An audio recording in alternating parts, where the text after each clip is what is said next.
Bismillahirrahmanirrahim. Assalamualaikum warahmatullahi wabarakatuh. Alhamdulillahi rabbil alamin. Wassalatu wassalamu ala rasulillahil karim wa ala alihi wa sahbihi ajma'in wa ba'd. Saudara-saudariku, as-saimin was-saimat, khususnya yang tengah menunaikan ibadah siam Ramadan dimanapun berada, alhamdulillah kita sangat bersyukur pada Allah Subhanahu wa ta'ala yang telah memberikan kesempatan yang begitu istimewa bagi kita untuk menjalani kehidupan sampai dengan detik yang mengantarkan pada penghujung Ramadan 1445 Hijrah ini. Semoga Allah berkenan menerima seluruh rangkaian ibadah kita, khususnya taubat kita, sholat kita, puasa kita, qiyam kita, dan doa-doa terbaik kita, insya Allah. Teman-teman, ada yang menarik di dalam syariat Islam, bahwa seluruh tatanan ibadah, seluruh konsep beragama, bersyariat yang disampaikan kepada kita melalui Rasulullah SAW keseluruhannya telah terpaku dengan baik, terpaketkan dengan sempurna, bahkan ditegaskan oleh Allah Subhanahu wa ta'ala dalam Al-Quran dengan kesempurnaan yang tidak memerlukan perlengkapan lagi. Al-yawma akmaltu lakum dinukum. Demikian Allah menegaskan dalam Al-Quran, pada detik ini telah aku sempurnakan untukmu semua terkait dengan pedoman berkehidupan yang ditunjukkan oleh agamamu. Untuk itu di dalam Islam kita mendapatkan pedoman dengan pakem yang jelas, baik itu terkait dengan ibadah ritual, sholat, dari mulai waktunya, bahkan cara menunaikannya, tidak ada satupun yang berbeda dari sejak itu disyariatkan sampai detik ini, sampai kapanpun kita kembali kepada Allah Subhanahu wa ta'ala. Cara kita membaca, bertilawah Al-Quran, tidak ada satupun yang berbeda, dengan seluruh riwayat dan cara membacanya diajarkan oleh Nabi SAW. Kapan kita membaca dengan imalah, ada kemiringan seperti misalnya Bismillahi majreha, atau dengan riwayat tertentu yang menggunakan imalah. Kapan kita membaca panjang, kapan kita membaca pendek, kapan kita bisa berhenti, semuanya diajarkan dengan jelas, sehingga kita mendapati pakem yang selaras dan sempurna dari mulai timur ke barat, dari mulai tatanan benua dari manapun, Asia, Afrika, Eropa, Amerika, dan yang lainnya, semua memiliki satu kesamaan, keseragaman dalam interaksi dengan Al-Quran. Menariknya, penjagaan terhadap seluruh tata cara beribadah itu, baik itu yang ritual sifatnya, ataupun yang memiliki dampak-dampak sosial, seperti zakat, kapan dikeluarkan, kepada siapa dikeluarkan, berapa batasan yang harus dikeluarkan, semua memiliki ketentuan-ketentuan yang pasti dengan pakem yang sangat sempurna, yang dengan itu kemudian Islam terjaga, ibadahnya begitu orisinil.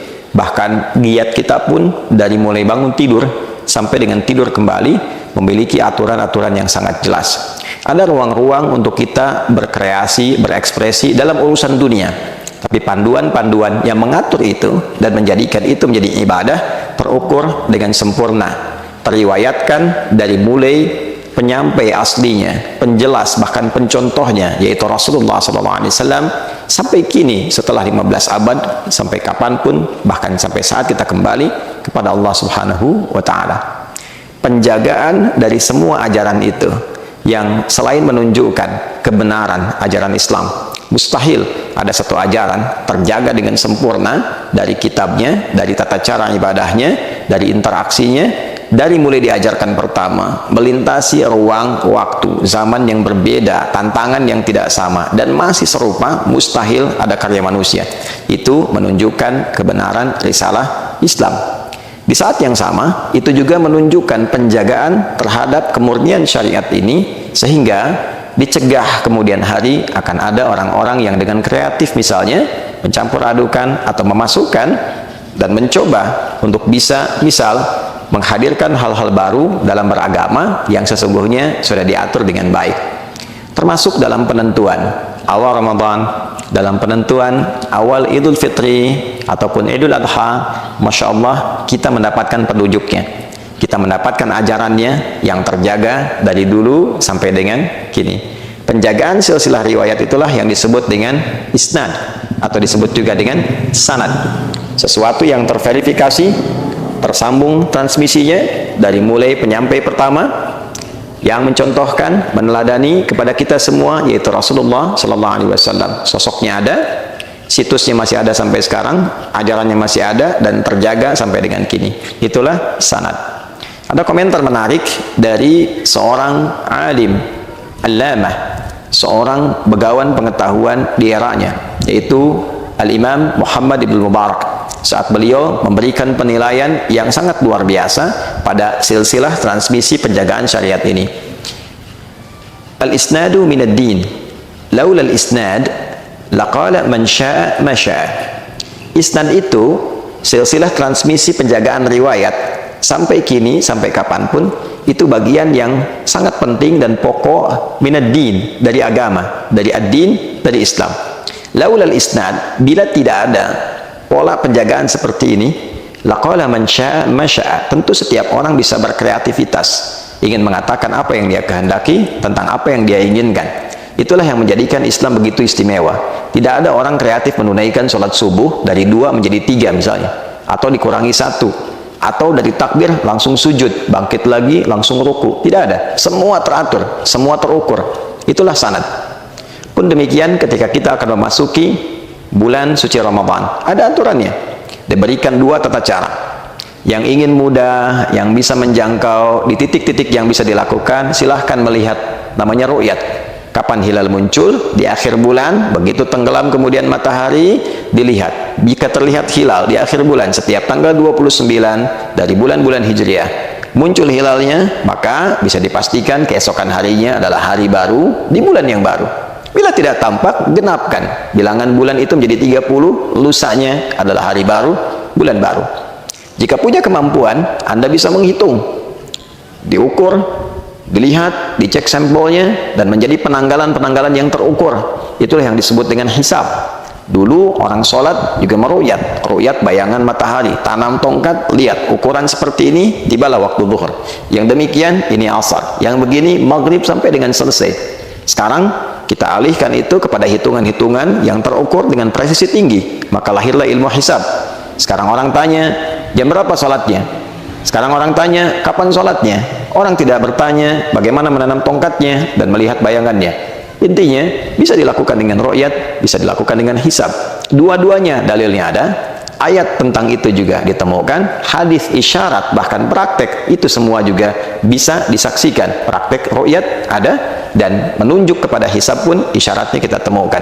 Dua-duanya bisa dilakukan, dan keduanya menjaga kita konsisten dalam turunan syariat. Jadi menutup peluang untuk kreativitas, menutup peluang untuk inovasi di luar titik itu. Inovasinya sudah ada, inovasi pengembangan teknologi untuk membantu kepada ru'yat, kita dapat teropong yang mengakses dan melihat sehingga presisinya bisa tinggi. Inovasi pengembangan untuk hitungan secara digital, kita temukan hitungan-hitungan digital dengan cepat. Sekarang kita punya pola hitung yang sekali kita klik menunjukkan angka yang presisi. Itu di dunia hisab. Jadi inovasi itu hanya untuk menjadi instrumen dalam menguatkan perangkat-perangkat hukum yang sudah ada. Oleh karena itu, hal-hal yang muncul di luar pakem tadi, itu yang disebut sebagai kreativitas yang tidak dibenarkan, atau dalam bahasa agama disebut dengan bid'ah, yang dimunculkan hanya kehendak semata, yang dimunculkan karena keinginan semata di luar pakem yang sudah ditetapkan. Bila ini tidak diatasi, maka setiap orang bisa berkreasi dan mengatakan, ini versi saya, ini versi Anda, ini versi dia. Saya mendapatkan konektivitas dengan Tuhan, saya sudah telepon Allah. Nanti besok-besok ada yang mengatakan saya sudah WA dengan Allah, besok-besok ada yang mengatakan saya chat dengan malaikat. Ini jadi problem. Karena itulah kemudian penting ada batasan, penting ada aturan untuk menunjukkan satu bagian dari kebenaran. Bukan perkara kita tidak perlu mencela, kita dijamin oleh undang-undang. Betul, pasal 29 ayat 2, negara menjamin kemerdekaan tiap-tiap penduduk untuk memeluk agamanya masing-masing dan beribadah menurut agama dan kepercayaannya itu. Namun dalam konteks beribadah, dalam konteks menghadirkan kepercayaan, tentu aturan negara juga presisi, spesifik. Untuk itulah ada Kementerian Agama yang mengatur, melihat, mendapatkan pola apa yang disebut dengan agama. Jangan sampai kemudian saya mengaku Islam tapi nilai-nilai keislaman tidak dipraktikkan. Beda ketika ada agama baru dengan pola yang baru, tidak menggunakan nama yang serupa dengan yang lain, tentu itu keyakinan yang berbeda. Tapi ketika ada yang mengatakan, misal, saya adalah seorang muslim, tapi nabinya bukan Nabi Muhammad, ini problem. Saya seorang muslim, tapi cara ibadahnya bukan seperti pakem yang diajarkan dalam Islam, ini problem. Karena itulah, penting bagi kita untuk belajar kembali, kemudian penting bagi kita untuk mendapatkan rujukan-rujukan yang valid, yang dengan itu kita bukan hanya nyaman dalam beribadah, tapi juga benar. Sekali lagi, bukan perkara jangan saling mencela, jangan saling menyoal, jangan saling menyalahkan. Tidak ada yang perlu saling menyalahkan kalau tidak ada salah. Yang penting adalah saling kita mendalami, saling belajar. Kalau kaidahnya hanya diambil demikian, semua orang berkreativitas, lantas mengatakan kita dijamin oleh undang-undang, kita tidak boleh saling menyalahkan, tentu semua orang nanti akan berkreasi, dan disitulah kemudian akan tiba kekacauan-kekacauan dalam beragama. Untuk itu, kita saling mendoakan, sekaligus saling mengedukasi, dan dengan itu pula pentingnya di sini muncul peran dari Kementerian Agama, peran dari Majelis Ulama Indonesia, peran dari ormas-ormas untuk saling duduk bersama, saling menghimpun, bersilaturahim. Boleh jadi kejadian-kejadian yang muncul di sekitaran kita diizinkan oleh Allah untuk menyentuh hati kita, supaya kembali untuk mendalami agama, kembali mencerahkan umat, kembali menyatukan, tidak sibuk pada hal-hal yang tidak terkait langsung dengan nilai-nilai keagamaan. Semoga Allah melindungi kita, semoga Allah memaafkan kita, semoga Allah menghimpun kita dalam kebaikan, menyelamatkan kita dalam beribadah sampai pulang kembali kepada Allah dalam kemuliaan, dan lebih penting daripada itu, semoga Allah senantiasa menyatukan kita dalam kasih sayang, saling memaafkan dalam kebaikan, dan bangga pulang sebagai hamba Allah dan umat Rasulullah Nabi Muhammad SAW. Rabbana atina fid dunya hasanah wa fil akhirati hasanah wa qina adzabannar. Allahumma hdina siratal mustaqim, siratal ladzina an'amta 'alaihim ghairil maghdubi 'alaihim waladdallin. Wa akhiru da'wana alhamdulillahi rabbil alamin.